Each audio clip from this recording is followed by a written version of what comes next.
అంటే ఇరిగేషన్ని రైతుల పట్ల కానీ వ్యవసాయం పట్ల కానీ ఈ ప్రభుత్వానికి పట్టిలేదనడానికి ఇది నిజమైనటువంటి తార్కాణం అధ్యక్ష. అదేవిధంగా ఇందాకటి నుంచి ప్రభుత్వ పెద్దలందరూ మాట్లాడుతూ పదే పదే ఒక మాట చెప్పినారు అధ్యక్ష. పెద్దలు కోదండరామ్ సార్ కూడా మెన్షన్ చేశారు. ఏమని అంటే అసలు కాళేశ్వరం అనేటటువంటి ప్రాజెక్టు మీరు తుమ్మిడిహెట్టి దగ్గర ప్రధానంగా కట్టాల్సింది, కట్టకుండా మీరు మేడిగడ్డ దగ్గర కట్టినారు కాబట్టి ఇబ్బంది అవుతుందని చెప్పినారు అధ్యక్ష. 2008లో వైఎస్ రాజశేఖర రెడ్డి గారి హయాంలో ప్రాణహిత చేవేళ్ల పేరుతో ఈ ప్రాజెక్ట్ని ప్రారంభించుకున్నారు అధ్యక్ష. ఆనాడు 148 ఎఫ్ఆర్సీ దగ్గర ఎఫ్ఆర్ఎల్ దగ్గర కనుక మనం తీసుకున్నట్టయితే అధ్యక్ష కేవలం 44 టీఎంసీల నీళ్లు మాత్రమే ఉండే అధ్యక్ష అక్కడ. కానీ కాంగ్రెస్ ప్రభుత్వం ఆనాడు ఉన్నటువంటి ఉమ్మడి రాష్ట్రంలో ఉన్న కాంగ్రెస్ ప్రభుత్వం వాళ్ళు తెలంగాణకు నీళ్ళు ఇవ్వాలనుకోరు కాబట్టి వాళ్ళు ఏం చెప్పిండ్రు, 152 ఎఫ్ఆర్ఎల్ దగ్గర అడుగుల ఎత్తు దగ్గర తీసుకుంటాము, దాంతో 160 టీఎంసీలు వస్తాయని చెప్పి డైరెక్ట్గా కాలువలు తవ్వడం ప్రారంభించారు అధ్యక్ష. ఎంత దారుణం అంటే అధ్యక్ష హెడ్ వర్క్స్ లేవు, ఏం లేవు, పర్మిషన్ లేదు, ఏం లేదు. ఎంత దారుణం అంటే అధ్యక్ష ఫస్ట్ ప్రారంభించింది దాన్ని 17,875 కోట్ల రూపాయలతోనని ప్రారంభించారు అధ్యక్ష. వితిన్ 3 years నా ఎస్టిమేషన్ వచ్చి 40,300 కోట్ల రూపాయలకు చేరింది అధ్యక్ష. ఎందుకు చేరిందంటే కారణం ఏం లేదు, హెడ్ వర్క్స్ లేవు, మహారాష్ట్ర పర్మిషన్ లేదు, సిడబ్ల్యూసి పర్మిషన్ లేదు. మళ్ళీ ఇంకా విచిత్రం ఏంటంటే అధ్యక్ష ఆ టైంలో కేంద్రంలో కాంగ్రెస్ ప్రభుత్వం, మహారాష్ట్రలో కాంగ్రెస్ ప్రభుత్వం, ఉమ్మడి ఆంధ్రప్రదేశ్లో కాంగ్రెస్ ప్రభుత్వం, కానీ కాంగ్రెస్ సమన్వయం చేసి ఈ ప్రాజెక్టుకు మాత్రం పర్మిషన్ ఇవ్వలేదు అధ్యక్ష. ఇవ్వకపోగా 2013లో పృథ్వీరాజ్ చౌహాన్ గారు అప్పుడు సీఎంగా ఉన్నారు అధ్యక్ష మహారాష్ట్రకు. వారు ఒక ఉత్తరం రాసిండ్రు. ఏమని రాసిండ్రు, యూనిలాటరల్గా ఆంధ్రప్రదేశ్ గవర్నమెంట్ ఈ ప్రాజెక్ట్ కట్టుకుంటుంది, 152 ఎఫ్ఆర్ఎల్ దగ్గర కడుతున్నామని చెప్పి టెండర్లు కూడా ఫ్లోట్ చేసినారు. మేము దీనికి తీవ్రంగా అభ్యంతరం చెప్తున్నాము. మా దగ్గర గడ్చిరోలి చంద్రపూర్ జిల్లాలో విలేజెస్ మునిగిపోతున్నాయి, మేము దీనికి ఒప్పుకోమని చెప్పి 2013లో వాళ్ళు లెటర్ రాసిండ్రు అధ్యక్ష. ఈ డబ్బులు కూడా మీరు పెట్టకండి అని కూడా చెప్పినారు, కాలువలు తవ్వుతున్నారు అనవసరంగా అని చెప్పారు అధ్యక్ష. అయినా సరే అప్పటికే కాలువలు తవ్విండ్రు, మొబిలైజేషన్ అడ్వాన్సులు తీసుకున్నారు, అవన్నీ జరిగిపోయినాయి అధ్యక్ష. ఆ తర్వాత తెలంగాణ రాష్ట్రం ఏర్పడింది. ఏర్పడ్డ తర్వాత 2015లో అధ్యక్ష వ్యాప్కోస్ వాళ్ళతోని కేసీఆర్ గారు తుమ్మిడిహెట్టి దగ్గర సర్వే చేయించినారు అధ్యక్ష. అప్పుడు వాళ్ళు చెప్పింది ఏంటంటే, ఇది కోదనం సార్ కొంచెం మీరు దయచేసి సీరియస్గా వినాలి అధ్యక్ష, 75% డిపెండబిలిటీ దగ్గర 165 టీఎంసీ మనకు అవైలబుల్ ఉంది సార్ తుమ్మిడిహెట్టిలో. కాకపోతే అందులో ఒక 63 టీఎంసీలు ఛత్తీస్గఢ్కి రైట్ఫుల్గా ఉన్నటువంటి వాటర్. అక్కడ ఛత్తీస్గఢ్ స్టేట్ అప్పటి వరకు ప్రాజెక్టులు కట్టలేదు, ఫ్యూచర్లో ప్రాజెక్టులు కడితే ఈ 63 టీఎంసీలు కూడా ఉండవు. సో ఓవరాల్గా తుమ్మిడిహెట్టి దగ్గర మీకు నీళ్ళు అంత రావు అన్నటువంటిది మొదటి కారణం చెప్పారు అధ్యక్ష. రెండో కారణం ఏంటంటే వ్యాప్కోస్ వాళ్ళు చెప్పింది 40 డిగ్రీల కోణంలో అక్కడ గోదావరి వంపు తిరుగుతుంది అధ్యక్ష తుమ్మిడిహెట్టి దగ్గర. సో మీరు అక్కడ ఏదైనా ప్రాజెక్ట్ కట్టాలంటే సాంకేతికంగా 40 డిగ్రీల కోణంలో తిరిగిన నది వద్ద కట్టడం అన్నది ఇబ్బంది అవుతుంది, అట్లా కట్టడం కుదరదు, దానికి మీరు ఆల్టర్నేటివ్ చూసుకోండి అని వాళ్ళు ఇంకొక రికమెండేషన్ ఇచ్చినారు అధ్యక్ష. మూడోది అధ్యక్ష పెద్దలు మాట్లాడుతూ కోదనం సార్ ఏమన్నారంటే, తుమ్మిడిహెట్టి ఎందుకు కోరుకుంటున్నాం మేమంటే గ్రావిటీతోని వాటర్ వస్తాయి, లిఫ్ట్ అవసరం లేదు అన్నారు అధ్యక్ష. అయితే ఈ విషయం మీద కూడా సీరియస్గా అప్పుడు సర్వే జరిగితే తుమ్మిడిహెట్టి నుండి మైలారం వరకు గ్రావిటీతోనే వాటర్ వస్తాయి అధ్యక్ష. కానీ మైలారం నుంచి ఎల్లంపల్లికి పంప్ చేయాలంటే ఖచ్చితంగా లిఫ్ట్ కావాల్సిందే అధ్యక్ష. అది ఇప్పుడు మేము చెప్పేది కాదు, ఆనాడు కాంగ్రెస్ పార్టీ ఇచ్చినటువంటి పవర్ పాయింట్ ప్రజెంటేషన్లో కూడా చెప్పారు. అయితే అక్కడ ప్రాబ్లం ఏంటి సార్ అంటే, మైలారం తర్వాత ఇమీడియట్గా మనకు సింగరేణి కాలరీస్ ఉంటాయి అధ్యక్ష, జైపూర్ ఓపెన్ కాస్ట్ మైన్లు ఉంటాయి. ఇప్పుడు ఎక్కడైతే మనం పెద్ద ఎలక్ట్రిసిటీ ప్రాజెక్ట్ కూడా కడతా ఉన్నాం, ఎలక్ట్రిక్ జనరేషన్ ప్రాజెక్టు, అక్కడ వాళ్ళు ఎన్ఓసి ఇవ్వలేదు అధ్యక్ష. ఆనాడు వాళ్ళు సింగరేణి వాళ్ళు ఏం చెప్తారంటే, ఇక్కడ మా ఓపెన్ కాస్ట్ మైన్లు ఉన్నాయి, మేము ఎన్ఓసి ఇవ్వమని చెప్పారు. ఈ 3 కారణాలను చూసుకొని రిజెక్ట్ చేసింది అధ్యక్ష ఇన్కేస్ సింగరేణి ఆ రోజు. ఈ 3 కారణాలతోని కేసీఆర్ గారు సర్వే చేయించి మరి ఇంకేది పాయింట్ ఉంది అని అంటే 160 టీఎంసీలతోని మేడిగడ్డ దగ్గర మాకు అవైలబిలిటీ ఉంది అని చెప్పి చెప్తారనమాట. సో దీన్ని సరే మహారాష్ట్ర అదే చెప్తుంది, మునిగిపోతుంటే అక్కడ అభయారణ్యం కూడా ఉంది, చాప్రాల అభయారణ్యం కూడా అని చెప్తుంది.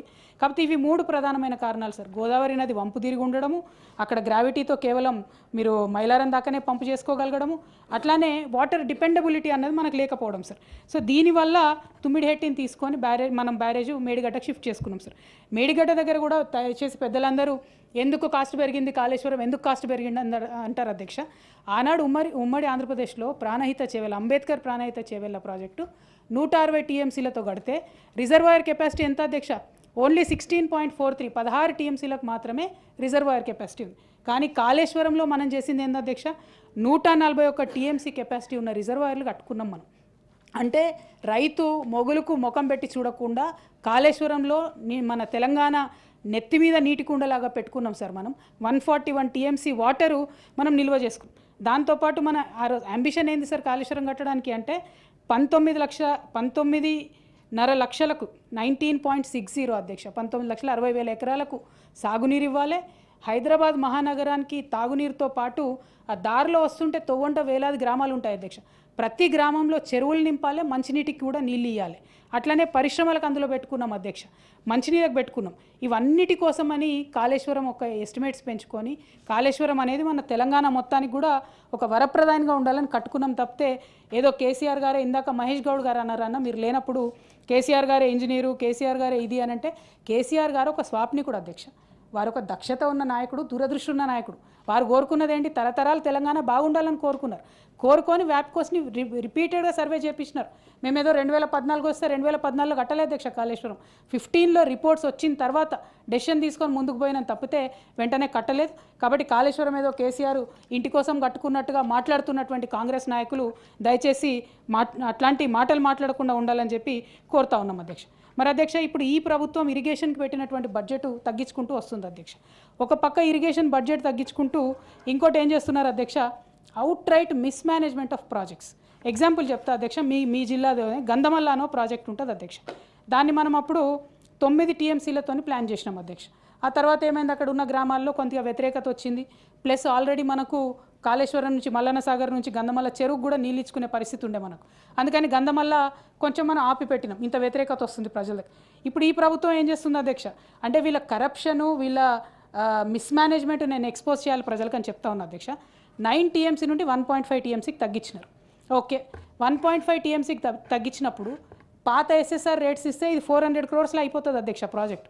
కానీ దీనికి కొత్త SSR రేట్స్ ఇచ్చి 1000 crores ప్రాజెక్ట్ని తీసుకొచ్చినారు అధ్యక్ష. 1000 crores నువ్వు కొత్త SSR ఇచ్చినప్పుడు కొత్తగా టెండర్ పిలవాలి, కానీ కొత్త టెండర్ పిలుస్తలేరు.